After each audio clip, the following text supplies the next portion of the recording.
I said to you that we have some extraordinary people here. Now, Mercedes, Joe, we doing okay so far? Y'all okay? Okay. Well, there's a gentleman, a giant, and I'm trying to figure out what he was, what he is. In addition to being one of the most humble and peaceful persons you possibly could meet, he's a musician, he's a poet, he's a singer, he's an activist, he's an educator, all through a unique form and beyond. He's an actor, and he is the adopted son of Sandman Sims. Ladies and gentlemen, to pay tribute to Sandman Sims, Mr. Savion Glover.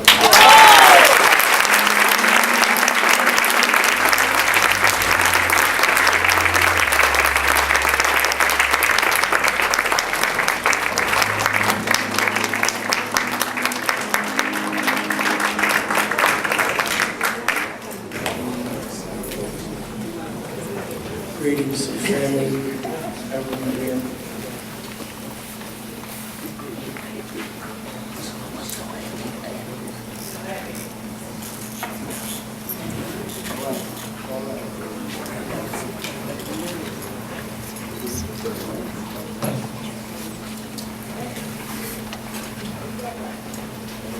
I represent what Sandman is, what he is, what he was, and what I am. I am a tap dancer. I'm proud to be.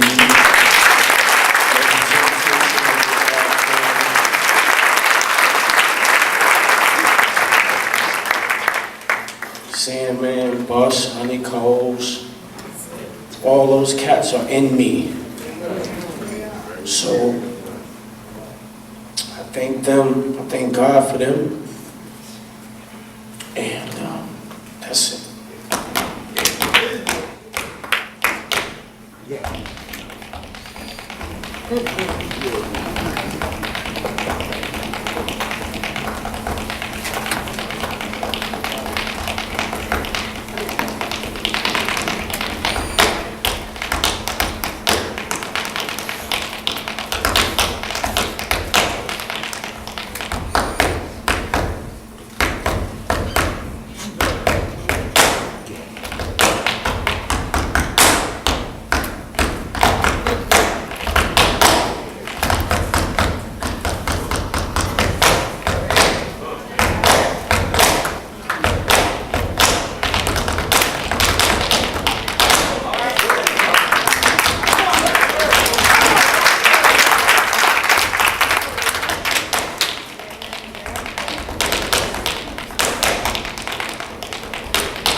Good afternoon. Those of you who watch this thing, this is Nat Wood, and you're watching 30 Frames a Second. And to kick off Black History Month, we wanted to bring some artistic legends to the forefront. So we shot that in 2003, right after Sandman died. It was at the Apollo Theater. And Savion was Sandman's sort of adopted son. And for those of you who don't know black folks, Sandman Sims, and I have his bio here. Samuel George, this did something else.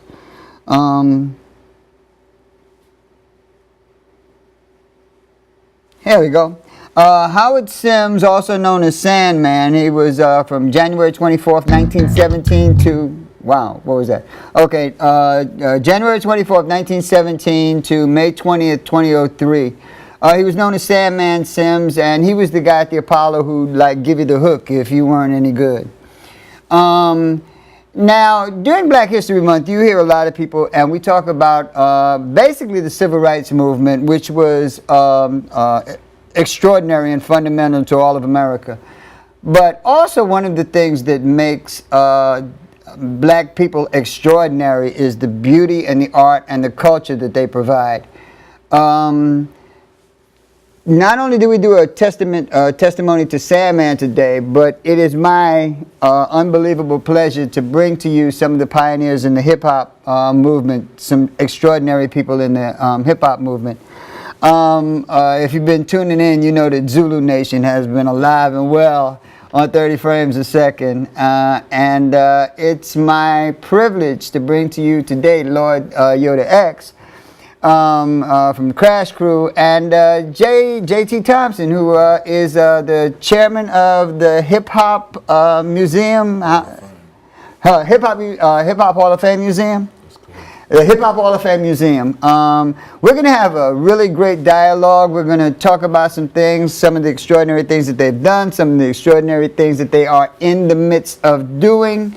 And with that, I'd like to say peace. And now, if you have my roll-in, you can roll in that opening, and we will be back.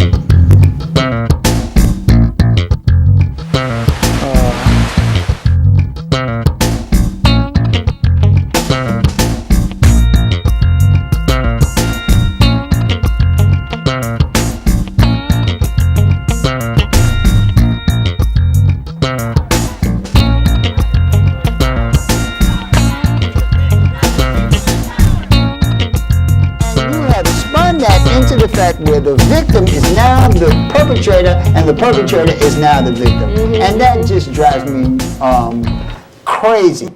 All right, welcome back. I'm going to try to read a little bit of these people's biographies, although it would take 2 hours just to read the biographies. We'll start with DJ Lord Yoda X. He's been involved with hip-hop for over 35 years. As a young boy living in the Bronx, he witnessed many early park jams after seeing DJs like Lovebug Starsky, DJ Hollywood, Disco King Mario, Amin Ra of Hip Hop Culture, Africa Bambaataa. Yeah, everybody loves Bam. Yes, sir. Yoda knew he wanted to DJ, and he joined Zulu Nation, the incredible hip hop foundation that is Zulu Nation at a young age. And as hip-hop was growing in the Bronx, Yoda's family moved to Harlem. Bingo, we got Harlem in the house. Where he reunited with a friend, DJ Daryl C., who just started out as a DJ. And let's see. At the end of 79, beginning of 80, he joined, it says here he joined, Crash Crew. Let me go back. Let's see. He reunited with a friend, DJ Daryl C., who was just starting out as a DJ, and Daryl and Yoda joined other youth in the Harlem housing complex, and Crash Crew was born. They did park jams, center parties, Crash Crew, they joined, what was that? It's just too much. I can't read all this stuff. He has appeared in a few DVDs and documentaries, including Kings of Hip Hop. Yoda has toured the world. You know, Zulu Nation is all over the world. But says the most moving experience he ever had was performing for the troops in Iraq and Kuwait in 2008 with his longtime friend and partner, DJ Easy Rock. Yoda's been seen and heard every Tuesday. I want y'all to know this. Every Tuesday on WHCR 90.3. That's the college, City correct? College, yes. Yeah. From 8 p.m. to midnight. So every Tuesday, today is Tuesday, so he'll 8 o'clock. Tune in, and you ain't got nothing to do at 8 o'clock. To midnight with African Bambaataa and Dr. Shaka Zulu. He's also on the True School 2 radio show with pioneer radio personality DJ Champagne and DJ Easy Rock. They can be seen and heard Fridays 5 to 7 p.m. livestream.com on WRNU radio. And he's added a new radio show, Free Dome, Freedome, Free Dome Radio on Friday nights on Streets, that's spelled STREETZ, 106.com from 8 to 10. And we have James J.T. Thompson, and he's the founder and chairman of the Hip Hop Hall of Fame Incorporated. He's also chairman of Hip Hop Global Media and Entertainment LLC, chairman of Thompson International Professionals, and again, JT also has a book. He's done a lot of extraordinary things. He's Brooklyn born, Harlem raised. He's a hip hop connoisseur.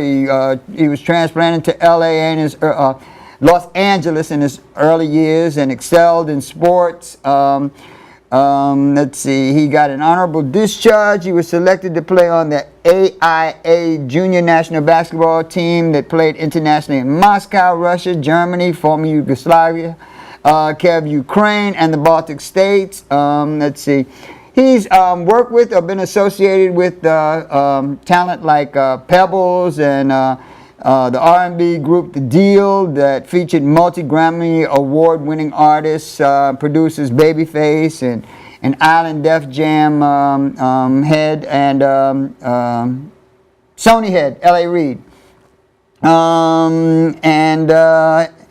He's also a third-generation music and entertainment luminary, as his grand uncle Carl Fry played with Harlem Renaissance greats Billie Holiday, Count Basie, Benny Goodman, and Louis Armstrong. And we're probably off the air by now, or we will be if I keep reading this stuff. Anyway, it is my pleasure to present Art and Culture at the beginning of this February 15th, Black History Month, with DJ Yoda and the incomparable JT Thompson. How you guys doing? Well, peace, brother. It's a pleasure to be here, brother Nav. Thank you for having us down. It's an honor. It's an honor my way. It's a pleasure to be able to bring black people who have done extraordinary things and positive things, you know, to really give honor to all of the aspects of our contributions to the world. You know. Truly important. Truly important. Well, you know, we've done more than just, you know, like you told me earlier, we've done more than just sit on the bus. You know, right. We're all over. You know, in every walk of life, we've done things. You know, I tell brother JT all the time. You know, I just look like this. That don't mean I haven't done anything. That's true. That's true. You know. Besides, when you talk about Rosa Parks on the bus, I mean, we have some phenomenal inventors. I mean, anything from architectural to street light to Madam C.J. Walker. There's so many parts of our history that we do not explore, and we have a responsibility, and we appreciate you taking the time to highlight those things of our culture. Then this is a mutual admiration society because I really appreciate the fact that you guys in the tradition of black people have just taken a risk, gone out on a limb, and come up with great things. And the blessings that you've been given, you've planted the seeds and tried to give them out. So when I talk about, and that's not to denigrate the Roses and the Martins, but yeah, there were the Duke Ellingtons and the Sandmans and the Savions and you know, and the Lord Yoda X's and the African Bambadas. That's right. You know, there's a lot of aspects to us, you know, that makes us extraordinary. And sometimes it seems as though every other culture except us know that we are extraordinary. And they know their history. but And our we- history. And our history. Right, But we right. don't seem to galvanize and entrust our history to utilize that to catapult us into future socio-economic development opportunities that exist for us. Right, right. What are some of the things that, we'll start off with DJ Lord Yoda X. He's like Florence Rice. If you know Florence Rice, he was like, make sure that X is on there. What are some of the things you're doing now, you know, and well, first let's get into your history, you know. Who is DJ Lord Yoda X, and how did he come about? And, It's a complicated man. good. Nah, but you know, like you said in the bio, you know, I was born in the Bronx, lived in the Bronx till I was about 11. Right. Then we moved to Harlem. My family and DJ Darryl C's family had grew up together, and they came up together. My uncle actually owned an establishment on 7th Avenue that was called the Red Rooster. I know it well. And Darryl C's grandmother owned the beauty parlor that was upstairs called Right. Lady Calloway's. Right. And that's how we met, through our family. So we was already lifelong friends. So before the music and before everything, we was already friends. Then when I moved to Harlem, you know, like his moms helped my moms actually get into where we were living at that time. So, you know, we just reconnected and hooked up. So we running around, and, you know, the music thing was blasting off, and I'm telling them everything I done witnessed in the Bronx, because I lived on Stratford Avenue Right. in the Bronx, right down the block from Bronx River. And I actually had a aunt that lived in Bronx River houses. So I was blessed to see Bambaataa, Jazzy J, Red Alert, you know, all you know, when it first started. beginning. One of the first persons I seen was a gentleman named Disco King Mario. And I'm sitting in the park, you know, on the playground, you know, we playing on the, you know, monkey bars or whatever. And, Right, You know, and, you know, I see the older dudes, they're coming up the block and they're pushing stuff. And, you know, I see this tall, skinny dude come running up the block with a big old cowboy hat, you know, pushing a speaker. You know, like, I guess he looked like he was late for something. I remember that, pushing the speaker, yeah. Yeah, everybody had the EC. Yeah. EC is called equipment carrying. If you wanted to be down, you had the EC. Don't care who you was, everybody's done it. And if you say they haven't, they lying. You know what I mean? But so then, you know, then as a kid, I seen them plugging in. I'm watching. You know, it just caught my attention. I'm on the monkey bars, like, what are these guys over there doing? You know? And then the music hit. I was hooked. Yeah. It was over. You Yeah, know? I remember those days. The big old speakers and cats jacking this. into the lamppost. the lamppost. That's right. Yeah. Like I said, we are an amazing group of people. You know, turntables into musical instruments. Well, you right. know, But and we were all kids, so I mean, Right. and so that shows you the inventiveness. I mean, as you know, 15, 16, and 13-year-olds, how did we know? Who, you know, how did you know to break into a lamppost, you know, crack it open, there's a Right, plug in right, there, or whatever. I mean, you know, just the things we invented. I mean, and like you said, we made something from nothing. Right. You know, I remember, like, before all these elaborate turntables and stuff, being in Bronx River Center. And like Jazzy J would set up on one side of the center, Right. and Bambaataa would set up on the other side of the center. And it was like there was no mixers or nothing like they got now. So Right. when Jazzy's record would end, he would flash Bam, and Bam would put his record on, and you know that's how the records keep, you know, continuously playing. You know, Right. and then like Flash and other people developed the mixer from, you know, going into the clubs, and now we see the clubs. So Right. Grandmaster Flash was the other, you know, pillar of hip hop, because it's three. Kool Herc, Grandmaster Flash, and Afrika Bambaataa. That's like the holy triad of hip hop. So Flash invented what was known as the cue, to hear one record while the other record's playing. So now you hear this record, so now you can get the record set up. So so once again, inventiveness. Right. He brings the electronic, you know, side and invented this, and then, you know, Flash also invented you know, a homemade beatbox. It was like a piece of wood with wires hanging out and buttons. And you're like, what the heck is that? And he got on it. Like, oh, okay. So, I mean, but, you know, it's just a whole lot of stuff and that's come out of hip hop from the early days, you know, for everything from, you know, like I said, the crossfade to the beatbox to people just rhyming. Because in the beginning, like the only person I ever saw crack a microphone was Love Bug and Hollywood. Starsky. That's right. They were the first two because there were no MCs then. Herc had a gentleman named Coke La Rock that was with him. But at that time, everything was just like, next week we're at so-and-so place, or such and such is in the house, or so-and-so, your mom's is at the door, you better take your butt home. You know, it was that type of stuff on the mic. It wasn't no real rhyming. And then, you know, then came what we called the nursery school rhymes, you know, the yes, yes, y'alls to the beat, and the, you know, the hip hop, you don't stop. And then came like the Keith Cowboy, Melly Mel, and, you know, these were like the first wave of MCs. Then the rhymes started getting, you know, a little bit more storytelling, and, you know, it just kept progressing.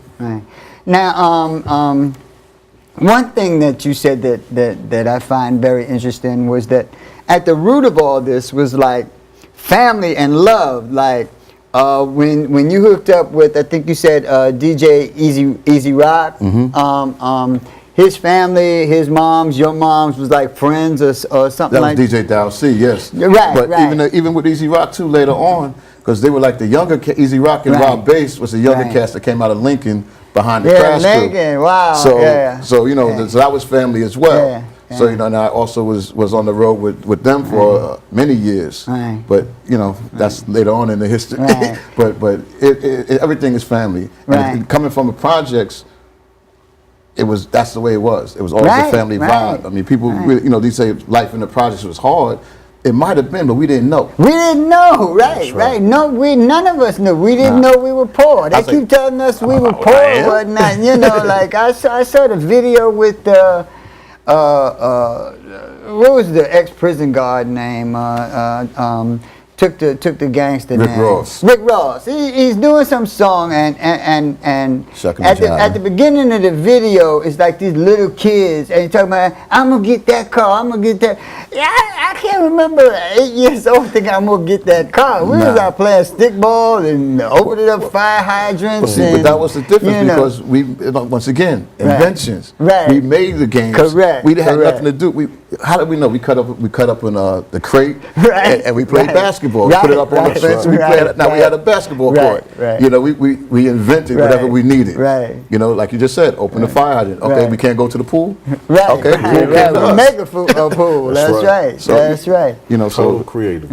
Yeah, and you're 100% right. And you know, but growing up in the project, it was such a family atmosphere because everybody knew everybody. And it was the true atmosphere of a village. Because if I did something wrong, I got towed up by Miss Jones, Miss Johnson. That's right. Everybody was your mama. Everybody was your mama. You had to almost leave the city. You know, if anybody saw you doing anything, you got it. And then you got it again when you got home. Right. Now, for those of us who don't know the difference between some of the titles, what's the difference between a DJ and an MC? Well, the DJ is the brother that provides the beat provider. That spins the records. And yes, I did say records. Real DJs know about vinyl. We didn't start on CD. We lose Serato now because it saves our back. But real DJs carry crates of records and vinyl. Crates of records, right. And then an MC, that's the brother that controls the crowd, microphone controller, MC. Excellent. Yeah, you talk about crates and whatnot, man. The crates, we would use crates to make scooters. Now they buy scooters. We take apart some skates and some milk crates and make scooters and whatnot. Anything, once again, inventive. Right. We made our own toys.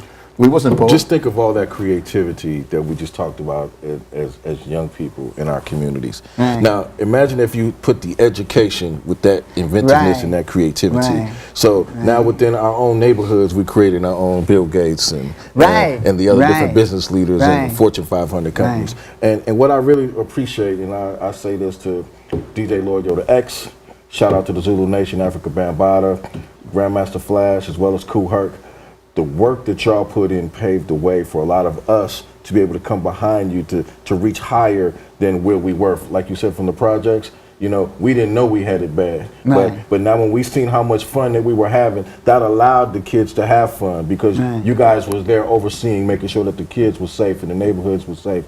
Those are the type of things that the news don't cover and don't report, you know. So those type of things, when you look at that, and then the creativity of the hip hop generation when it was first created, you got to look at the instance of what was going on in the politics at that time. You know, what was going on? Was we on welfare and food stamps? Right. Was it do for self? And then the fact that they didn't provide those services, hip hop provided those services. Well, you hit a good point because the economic things that was going on at that time. I mean, the Bronx was dirt poor. I mean, if you look at the Bronx, even some places in Harlem, you look at pictures from then and now, it looks like Beirut. They was trying to kill it. It looks like a war zone. That's right. Burnt out buildings, abandoned That was lots, no all accident. that. They were Harlem trying. They were trying to bring about what they have brought about today with gentrification. They was trying to To get us wash out of us here. away. You know, they were trying to eliminate poor people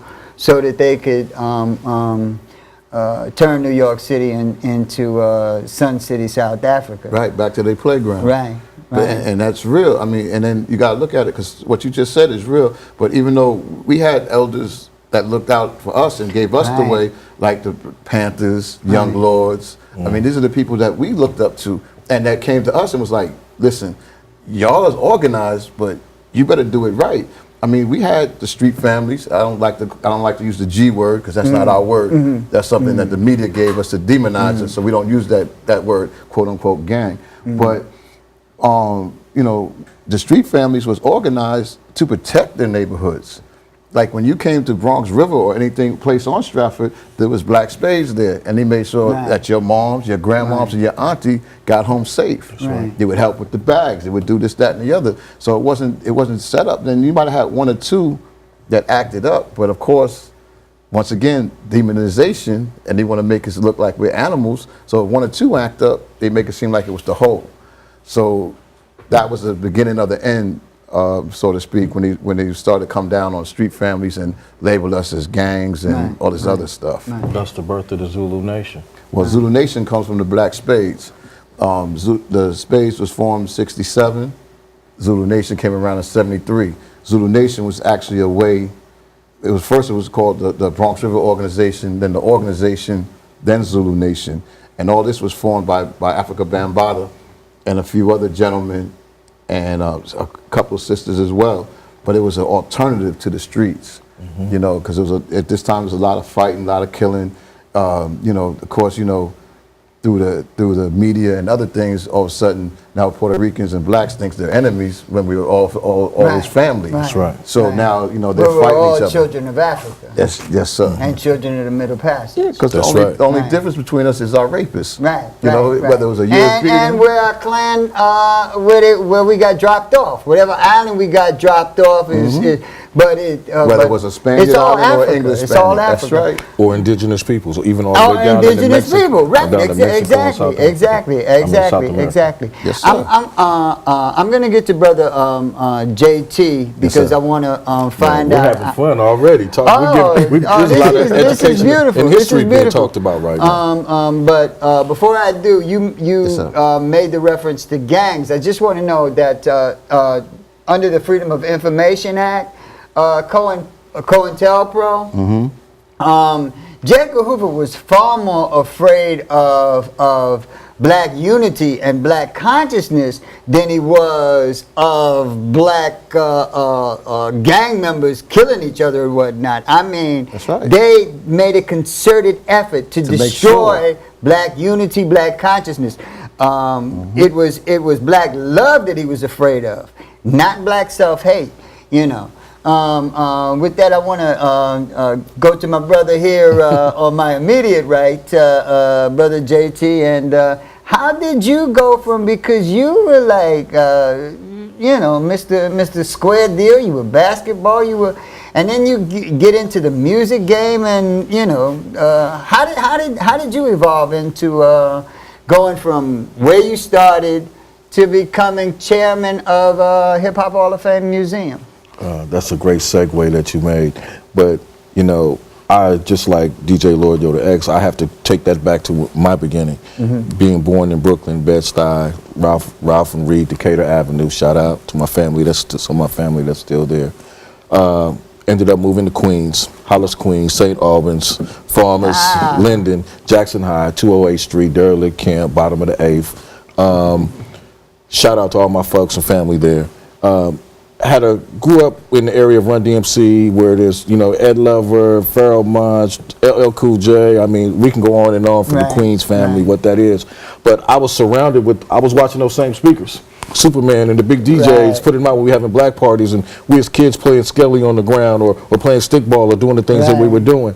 But what happened to me is my mother, you know, separated from my father, ended up in Harlem, uptown, 145 projects, doing our thing right there, Brick City, then to Riverside Drive, before I ended up in California.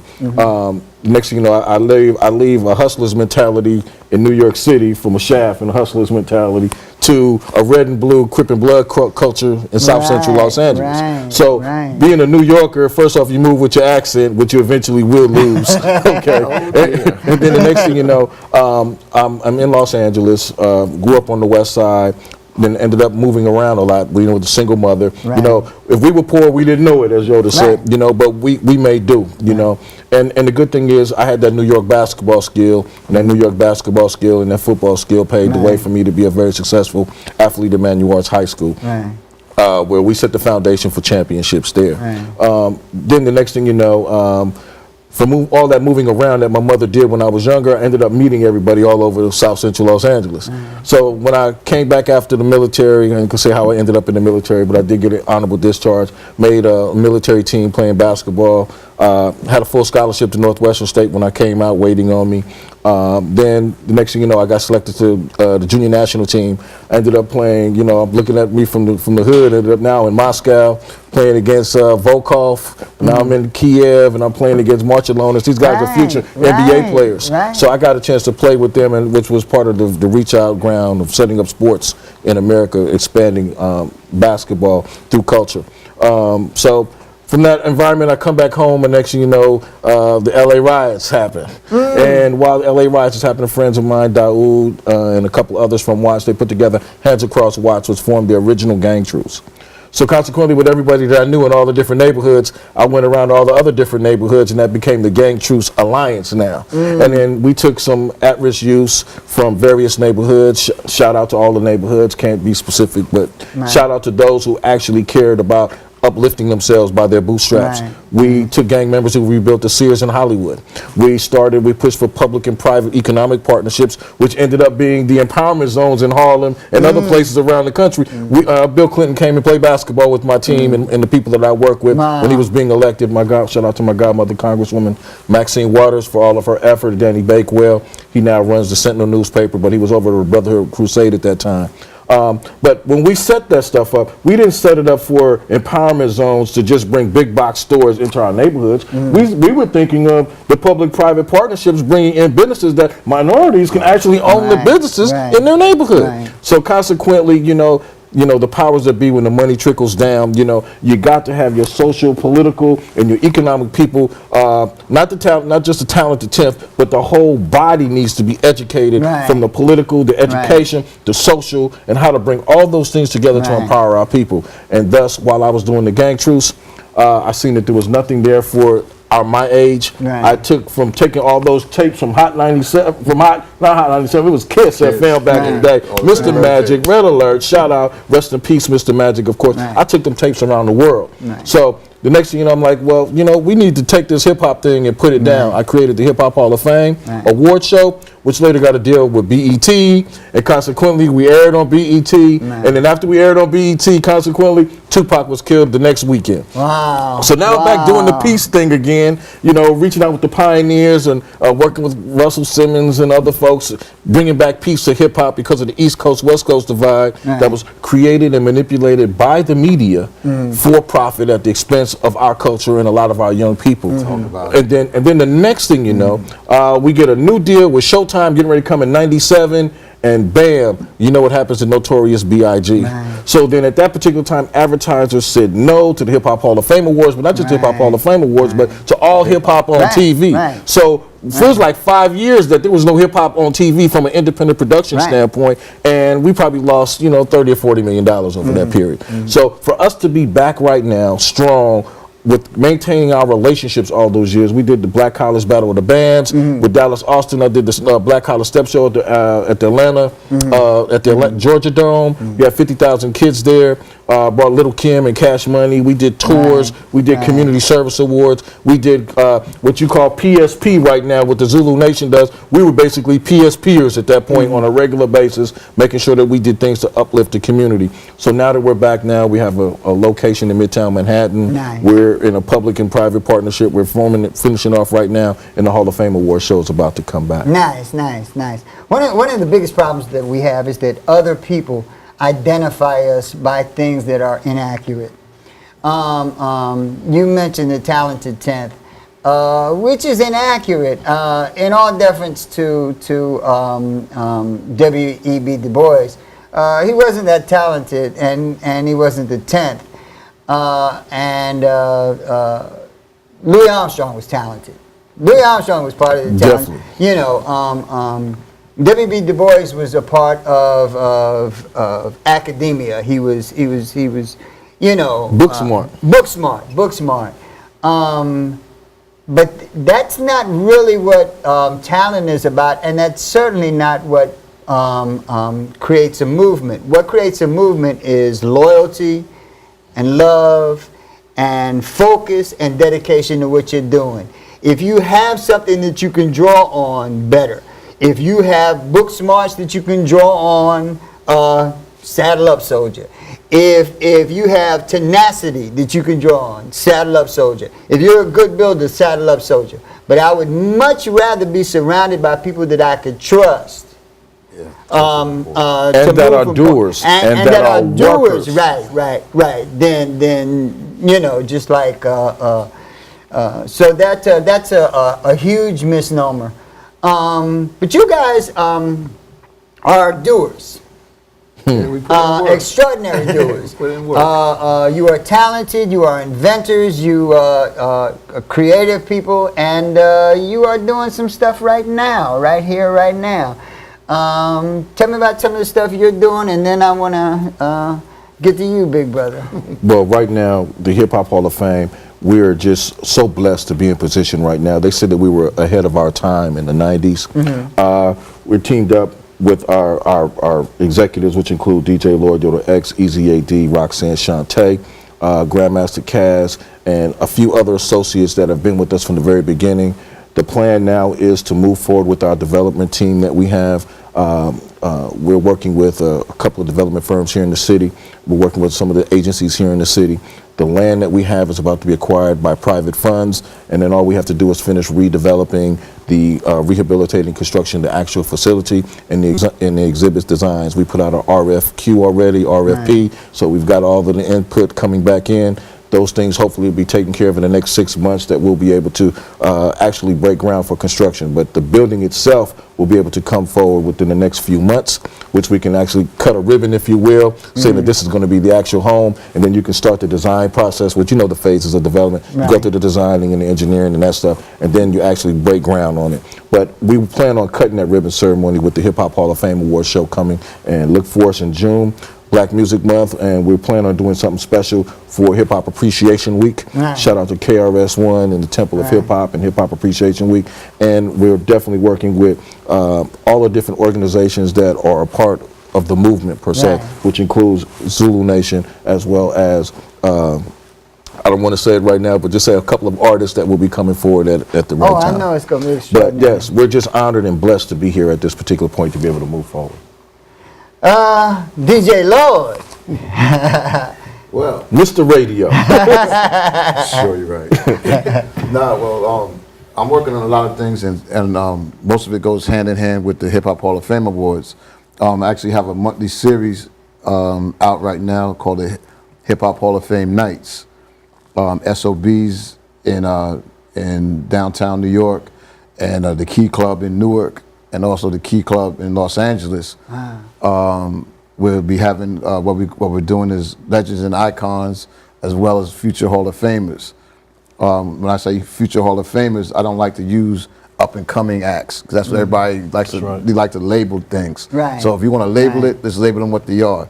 They're talented and they're future Hall of Famers. Right. They'll be in that Hall of Fame one day. So we're showcasing this talent, we're harvesting it, as well as groups that are on the cusp already, but not quite there yet. Like, so February 24th in SOBs, we'll have Legends and Icons. March 3rd at the Key Club in Newark, we'll have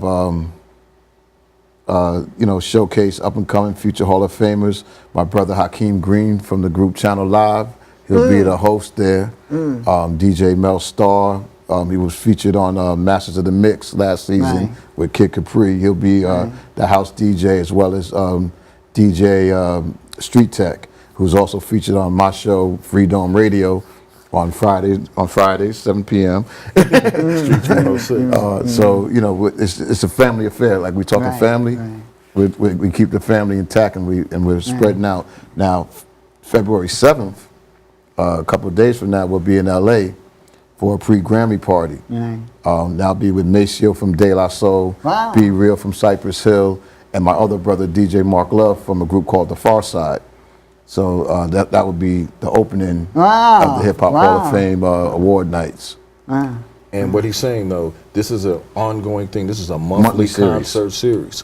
So you can look forward to this coming every single month for the rest of the year. Right. Now, I know this is just a coinky-dink, but it seems that we have manufactured the greatest amount of black talent when there were mediums for black talent to be on. When we had black radio, we had extraordinary artists. When we had different mediums that we had extraordinary artists. The chicken circuit for the movies. Right, and somehow, some way, the fewer stages we had to present ourselves, somehow the art that was exhibited became more and more narrow in focus. Now I know that's just a coinky-dink. I know that. I know that. Actually, it's by design. It's by design, because we've been hoodwinked, bamboozled. 'Cause they definitely.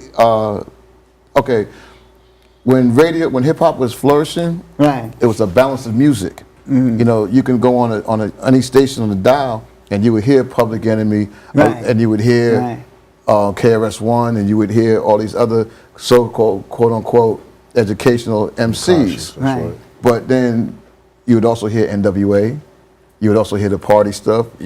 So in other words, you had the whole spectrum of what hip hop was. Right. You know what I mean? So it was a balance. It Right. wasn't just getting fed BBB, NNN, Right, kill, right, kill, kill, right, drug, drug, right, drug. right, You know, right. there was a balance to The that all. one-trick pony phenomenon. And Right. once they did that, and they took the consciousness out of the radio, Right. then the videos, because we didn't have videos too much then. Right. Videos came later, like Right. Pioneers, like we didn't have all these videos, and so people couldn't see our images Right. as well as hear the music. So now they got images. Well, we can sell death, we can sell murder, we can Right. sell this. So they threw all that in the videos. Right. Right. When did they put it on? Prime time. 3 o'clock when your child is coming home from school, home alone. Right. Right. You know what I mean? right, So now right. your child is sitting there watching these images. right. So what happens? Now your kids not going outside. Right. They're not playing. They're sitting around getting Right, huge. And only that. Only that. I mean, I'm not even disputing the fact that different artists come from different places, and some of them are a little more malevolent than others. What I'm saying is that it became a one-trick pony Yes, act, sir. where the only thing that you were fed was Death and destruction. death and destruction, and death and destruction of self. Well, it's not. Once again, it's not by accident. If Right. you look at the top records, the quote unquote Right. top records, Right. what are they promoting?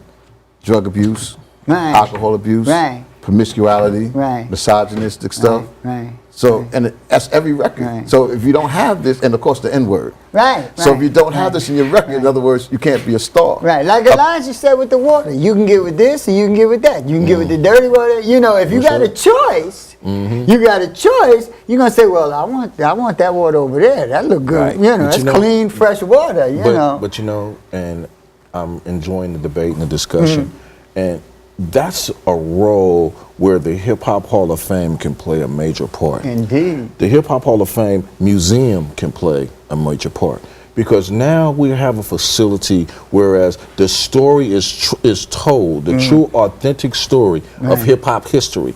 And hip hop history goes back even before hip hop, as I hear Yoda and Bam will tell you about the skitty bop bop bop Right, bop right, bop bop bop right, bam bam. right. You know, all the way back Scat. to the dancers, to the Sandmans, and to the little Right. the dancing twin brothers, That's right, the Nicholas brothers. Right, the Nicholas brothers, So right. when you talk about the b-boy moves and the thing, they were doing that. So Right. we took the best of what was available in Right. hip hop and we shaped it and molded Right. it into what is now as hip hop music and culture today. But now hip hop music and culture has also been commercialized. Right. So Right. there is the true elements of the force at the bottom on this level, and then you have the commercial on this level. With the Hip Hop Hall of Fame, once we tell the story and we showcase all of the things that happened from the 70s to the 80s to the 90s and how it affected us as people. Right. Now we not only have exhibits now, we have interactivity, but now we're able to take the commercialization and blend it with the Hip Hop Hall of Fame awards to start awarding those artists who've actually paid their dues, and then at the same time showcasing the artists that are out today, giving voice to the conscious rapper, the rappers that are talking about education and social economic empowerment, and then also be a vehicle to drive that empowerment by providing jobs and opportunities for folks to be involved in hip hop, not just as an MC or as a DJ, but we need lawyers. You know, we need financial advisors. Hip-hop we need doctors. you know, we need Hip-hop doctors. judges. We need business owners. We need retailers. We need designers. There's so many other careers that you can still be a part of hip hop, but at the same time benefit the mass of our community. Right, right. We have piled a whole lot into this show, and we have not really given you guys a chance. But if someone wants to, because we're not going to be doing this forever, obviously, wants to chime in and ask a question of either Lord Yoda, DJ Lord Yoda X, yeah, he's another guy got more names than my ex-wife, or JT, you can do so. Now, one of the things, and I think I alluded to this before, was the fact that you guys put so much community into the art that not only were you into community, but community was into you. That this was. You know, when you say things like we didn't know we were poor, there's a reason we didn't know things we were poor, because in a lot of ways we were very, very rich. You are still doing stuff in the community. You are, you know, what's wrong with you, brother? You should be, you know, driving like the Batmobile. And then that Kanye West thing where the doors open up like I got the cape, man. I feel like Superman sometimes with everything that we do, but once again, like you said, it's all for the community. Right. It's community first. I'm involved with another organization, well, a lot of organizations, and we call it the People Survival Program, PSP. Right. And it's actually a derivative of what the Panthers and the Young Lords started. Right. So now we have a lot of different organizations such as the New Black Panther Party, Zulu Nation, the Black Spades, the Black Student Union at City College, Malcolm X Grassroots Organization, you name it. We all come together under this one umbrella.